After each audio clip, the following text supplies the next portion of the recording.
नूरपुर नाम के एक गांव में प्रताप सिंह नाम का एक राजा राज करता था। राजा प्रताप सिंह बहुत ही समझदार और दयालु थे और अपनी प्रजा का बहुत ध्यान रखते थे। राजा प्रताप सिंह अपने मंत्री दुष्यंत सिंह पर बहुत विश्वास करते थे। मंत्री भी उसकी तरफ बहुत बुद्धिमान था, परंतु राजा को अपने दोनों राजकुमारों की बेवकूफी की वजह से हमेशा ही बहुत चिंता रहती थी। अरे मंत्री जी, आप मुझे कोई उपाय बताओ। मैं ऐसा क्या करूं कि मेरे दोनों राजकुमार को भी बुद्धि मिल जाए। दोनों भाई एक जैसे मूर्ख हैं, उन्हें कोई बात समझ में ही नहीं आती। मेरे बाद इन्हें ही तो इस राज्य को संभालना है और प्रजा की सेवा करनी है। अगर यही सब चलता रहा तो ये सब इस राज्य की देखभाल कैसे करेंगे? आप बिल्कुल चिंता मत करिए महाराज, सब ठीक हो जाएगा। ऊपर वाला इन दोनों को अकल और बुद्धि दोनों दे देगा। आप अभी इन्हें समझाते रहिए बस। राजा मंत्री की बात सुनकर चुप हो गए। उसने अपनी पूरी कोशिश करके देख ली थी, मगर दोनों राजकुमार कोई बात सुनने को तैयार ही नहीं होते थे। मैं शिकार पर जा रहा हूं, कुछ दिनों के बाद वापस आऊंगा। मेरे बाद राजकुमार रणवीर ही इस महल की देखभाल करेंगे और सभी लोगों का ध्यान भी रखेंगे।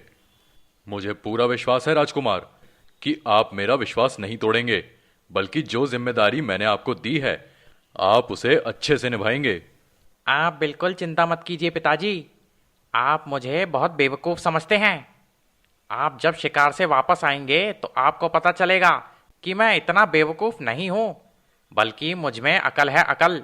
मैं महल के लोगों का अच्छे से ध्यान रख सकता हूँ और मैं आपके मंत्री और उसके बेटे उन दोनों से ज़्यादा चालाक हूँ। हाँ। राजकुमार की बात सुनकर राजा को बहुत गुस्सा आया। ये अपने आप को बुद्धिमान कहता है। इसे इतना भी मालूम नहीं कि महल में सब लोगों के सामने इस तरह की बात नहीं करनी चाहिए। मंत्री और उसका बेटा इसके बारे में क्या सोचेंगे? राजा मंत्री के साथ शिकार पर चले गए और उसने मंत्री के बेटे प्रताप को महल में रुकने के लिए कह दिया।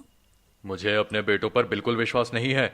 प्रताप, तुम महल के लोगों का ख्याल रखना, किसी को भी महल के अंदर आने मत देना, समझ गए? ठीक है महाराज, जैसा आपका आदेश।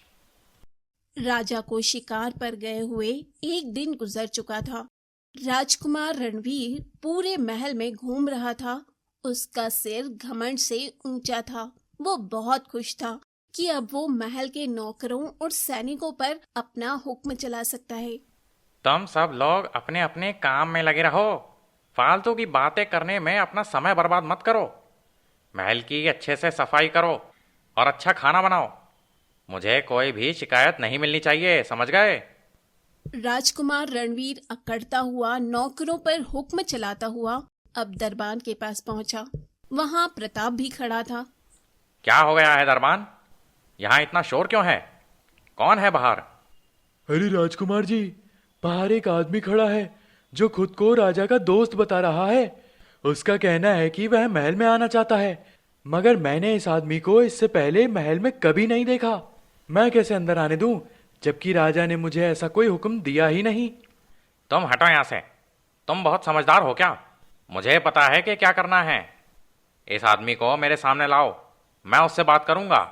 दरबान ने राजकुमार को कुछ कहना चाहा, मगर राजकुमार ने उसे इशारे से रोक दिया। फिर वो दरबान उस आदमी को लेकर राजकुमार के सामने आ गया।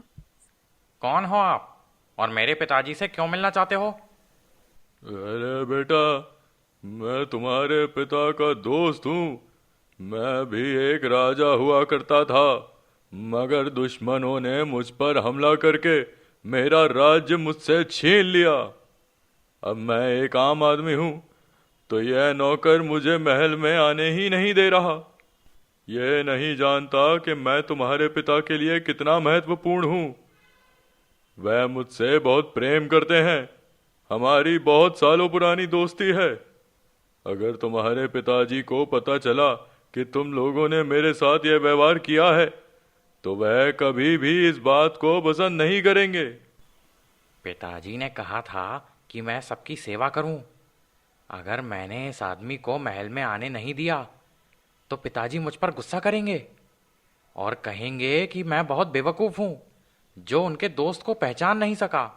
मैं उनके मुंह से अब खुद को दोबारा बेवकूफ नहीं सुनना चाहता। दरबान ठीक कह रहा है।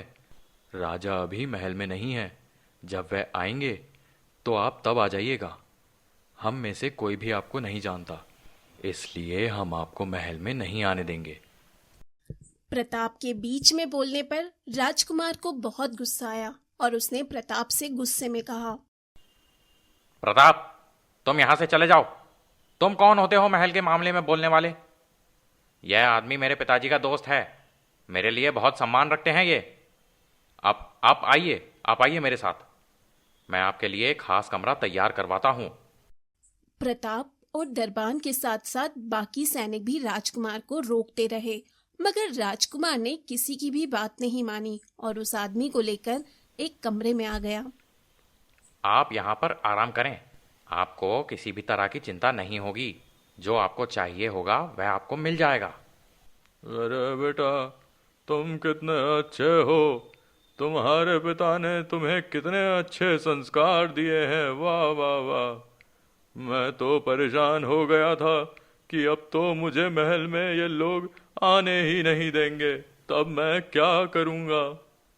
राजकुमार अपनी तारीफ सुनकर बहुत खुश हुआ और फिर वो अपने सेवकों से उस आदमी का ख्याल रखने के लिए कहकर कमरे से बाहर निकल गया। दूसरी तरफ प्रताप बहुत परेशान था। मुझे ये बात राजा को बतानी होगी। यह आदमी मुझे कुछ ठीक नहीं लग रहा। शक्ल से ही खतरनाक चोर लग रहा है और राजकुमार ने अपनी जिद में आकर इसे महल में ठहरा लिया है। वह कहीं हमारे लिए कोई मुसीबत ना बन जाए। आप सही कह रहे हैं। इस आदमी पर हम विश्वास नहीं कर सकते। मैं अपने तरीके से इस आदमी पर नजर रखूंगा और यह जानने की कोशिश करूंगा कि यह कौन है, किस मकसद से इस महल में आया है। तुम राजा को संदेश भेजो कि वह महल में वापस आ जाएं। उन्हें शिकार पर गए हुए भी काफी दिन हो चुके हैं।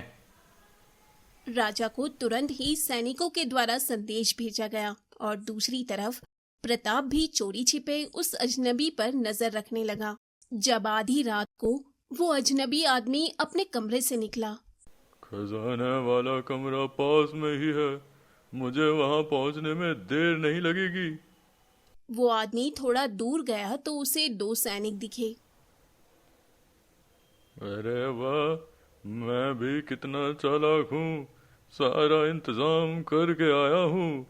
मैं इन दोनों को बेहोश कर देता हूँ और फिर इस कमरे के अंदर चला जाता हूँ। अब ये सारा खजाना लूट कर चला जाऊंगा। सच कहते हैं सभी लोग, ये दोनों राजकुमार तो सच में बहुत मूर्ख हैं।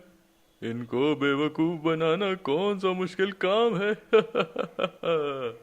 अजनबी आदमी थोड़ा आगे आया और फिर उसने एक रुमाल पर दवा लगाकर उन दोनों सैनिकों के पास धीरे से जाकर जैसे ही वो रुमाल बारी बारी से उन दोनों के मुंह पर रखा, वैसे ही दोनों सैनिक बेहोश होकर जमीन पर गिर जाते हैं।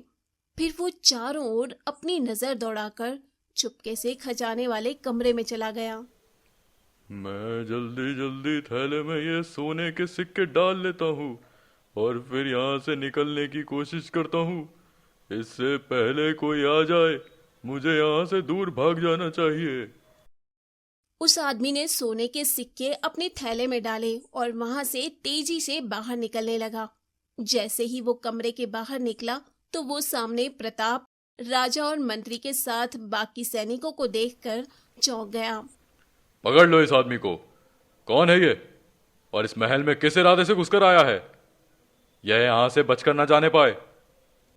अजनबी आदमी ने सैनिकों को धक्का देकर भागना चाहा, परंतु फिर से वो आगे खड़े एक सैनिक के हाथों पकड़ा गया और फिर उसे राजा के सामने ले जाया गया। कौन हो तुम? बताओ, तुम यहाँ किस इरादे से आए थे? महाराज, मैं एक बहुत गरीब आदमी हूँ। मैं इतने दिनों से छोटी मोटी चोरियां करके अपना गुजारा कर रहा था। जब मुझे ये बात पता चली कि आप शिकार पर जा रहे हैं तो मैंने सोचा कि महल में आकर एक बड़ा हाथ मार लिया जाए। अपनी गरीबी से तंग आकर ही मैंने ये चोरी का काम शुरू किया है। आप मुझे क्षमा कर दे महाराज। मैं वादा करता हूँ कि अब से मैं हमेशा के लिए चोरी करना छोड़ दूंगा। उस आदमी की बात सुनकर राजा को बहुत गुस्सा आया। मैं अगर लोगों के पापों पर उन्हें क्षमा कर दूं और उन्हें उनके किए की सजा ना दूं तो धीरे धीरे मेरी प्रजा भी ऐसे ही जुर्म करने लगेगी। मैं किसी भी पापी को बिना सजा के नहीं छोड़ सकता। तुम्हें तुम्हारे किए की सजा जरूर मिलेगी। राजा ने ये बात कहकर उस चोर को कैद खाने में डाल दिया।